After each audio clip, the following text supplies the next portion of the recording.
What's going on, everybody? Welcome back to TTB Ravens Media, bringing you Ravens content every single day. If you want to stay at Daily Ravens content, make sure to hit the subscribe button down below and hit the notification bell as well if you want to get notified every single time I upload a brand new video. Now, in this video today, I am going to be analyzing some of the parts from the Eric DeCosta press conference that happened yesterday. Now, I do apologize. I was not able to make a video yesterday because I was actually out of town. I was out of town all day. I actually went to a celebrity golf tournament. It was a ton of fun. If you guys follow me on Twitter, you probably saw some pictures. If you don't, totally chilling. You don't need to follow the Twitter or anything, but I recommend you should follow the TikTok. Trying to hit 1,500 followers on there as soon as possible.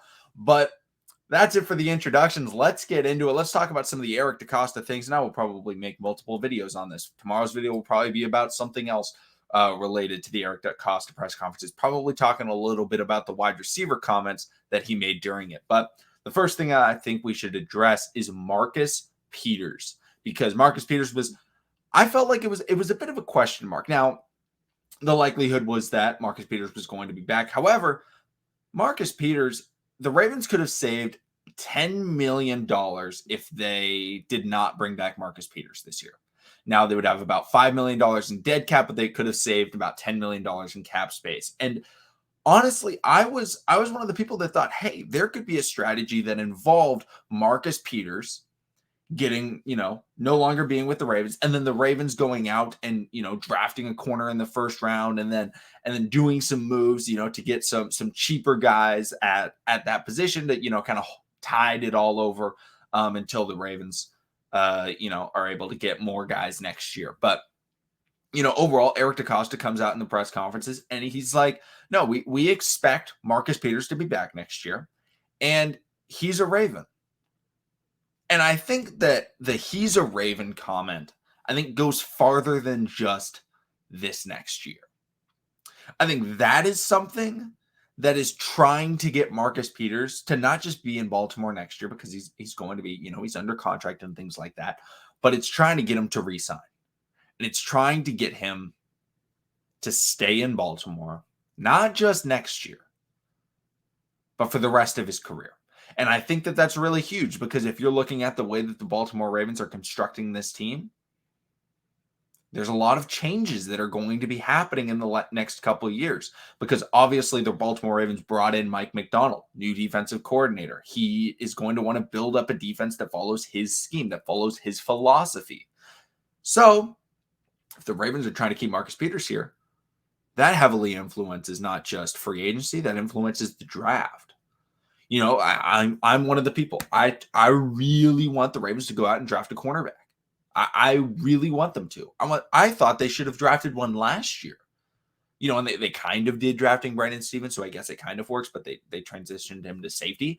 But when you're looking at the draft and you have made comments such as, he's going to be back, or, he's a Raven, we expect him to be back, those types of things, that is showing like, hey, they're not really looking for a cornerback. Now, if a guy falls to them, Ravens are a best player available type of team, they could probably take him. But, in some comments that were about the draft, Eric DeCosta said that he could probably name like 3 or 4 guys that could very well be in that position. That shows that they have their eyes on some guys. Now, I can't speak as to who that is. Could it be Tyler Lindenbaum? Could it be, Sauce Gardner? Could it be David Ojabo? Could be a lot of guys. Okay. I can't say, it's this guy that they're trying to get. No, there hasn't been enough comments to know, but that they have some guys that they're really looking at.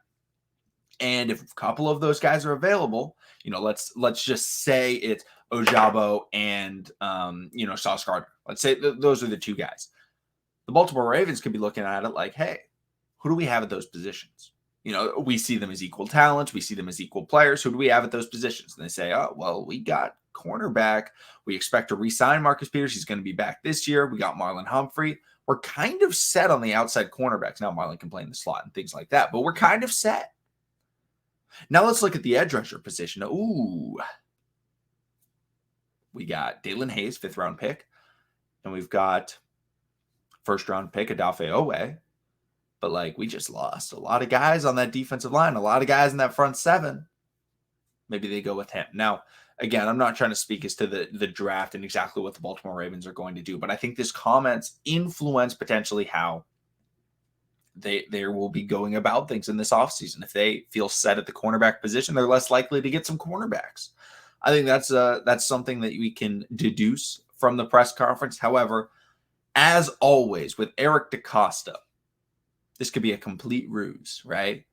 This could mean the Ravens are trading up and they're drafting, Stingley or something like that. Now, I'm not saying that will happen. I'm just saying that Eric DeCosta has made a history of throwing people off the scent, right? Last year, what did he say? Ooh, I took offense that people said we needed new receivers. Then he goes out and he drafts Rashad Bateman. He goes out and he signs Sammy Watkins and he drafts Tylan Wallace. And it was like, oh, it was kind of getting everybody to think he wasn't going there. And then that's exactly where he went. So potentially, the Ravens could be looking at cornerback and things like that. I'm not ruling it out. But I think philosophically, based on, a lot of the comments made throughout, not just Eric DeCosta's press conference, but throughout the week, it's been something where like turnovers are something that the Baltimore Ravens want. And that's something they felt they lacked last year. And that is something that Marcus Peters brings. And Marcus Peters, being back next year and them saying he's a Raven, I think shows that they are committed to having guys that can make big plays, because that is Marcus Peters, right? Marcus Peters may give up some plays, but he'll also make a lot of plays, right? Tennessee Titans playoff game, Seattle Seahawks game. He's made a lot of plays in his career and a lot of plays just with the Baltimore Ravens in his career. He's made a career out of making big plays. That is what he is known for. That's what he was known for in college, and that's why he was drafted by the Kansas City Chiefs, to make plays.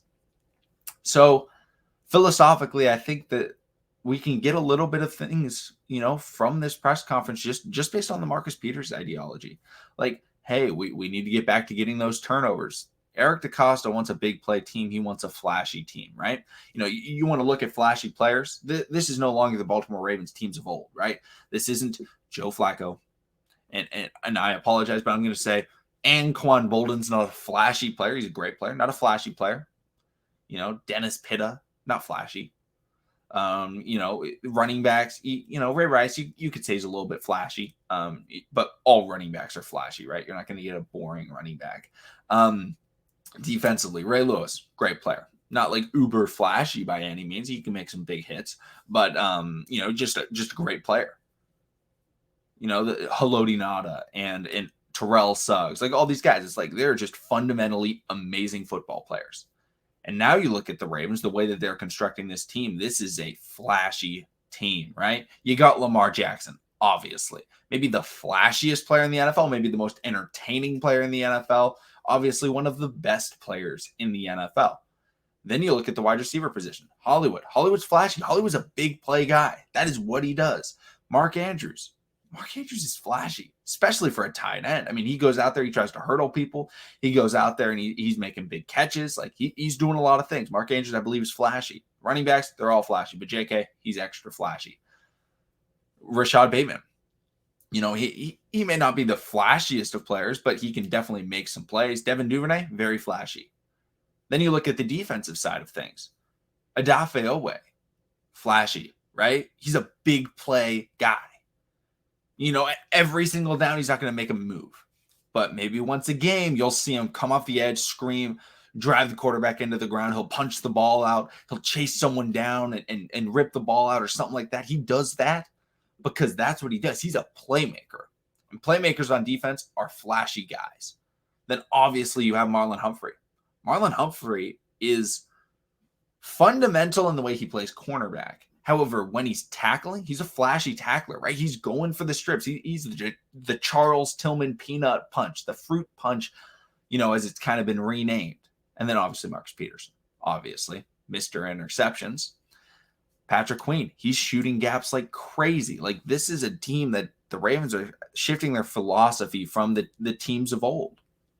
And that's not a bad thing, I don't think. I don't think it's an amazing thing. I just think it's a change of ideology, and that's that it is what it is. And so it's something that we can look to in looking at free agency and looking at the draft and looking at the future of this team. How are they going to construct it?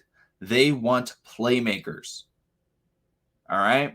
So when there's two guys available, whether it's in the draft or the free agency, and one is a little bit better than the other, like currently, for example, I think a perfect example, if the Ravens were taking number 1 overall, Aiden Hutchinson, I think, is the best pass rusher right now in the draft. But Thibodeau has the potential. He's crazy flashy, crazy athletic. His jump is unbelievable. They would go with Thibodeau because they see how great he can be, and that athleticism, that flashiness that he brings is what they are looking for. Look at the Ravens last year in the draft. They're sitting there with the Chiefs pick. They got some good pass rushers available. They got Azeez Ojulari. They got Joe Tryon. And they got Odafe Owe. The rawest, by far the rawest of the group. Where did they go? Did they go with Azeez Ojulari, who was thought to be one of the best pass rushers currently in the draft? Or did they go with Joe Tryon, a guy who sat out but was phenomenal at the University of Washington? Or did they go with the guy with a little bit of little experience compared to the rest? Because he has the potential and he's a big playmaker. They go with the big playmaker, Odafe Owe, and that is the start of the Ravens' new dynasty. That is why Ozzie Newsome went out and drafted Lamar Jackson, because he said, when I leave, the culture here is going to need to change. And not because the culture was bad, but because he saw that if you want to win in the NFL, he saw the future of the NFL, and he said, hey, it's going in a different direction. We need to change that philosophy. I'm going to make that decision so that Eric DeCosta does not have to come in and just make drastic changes. Because if he did, there may have been a lot of Ravens fans that were like, what are you doing? You're getting rid of all these guys. But since Ozzie made that first move, Ozzie's the one that started this transition. And I think the transition, we're finally getting to see it fully come through this year and in the next couple of seasons. But let me know what you guys think. Thank you, everybody, for watching. Subscribe for daily Ravens content, and I'll see all of you again tomorrow.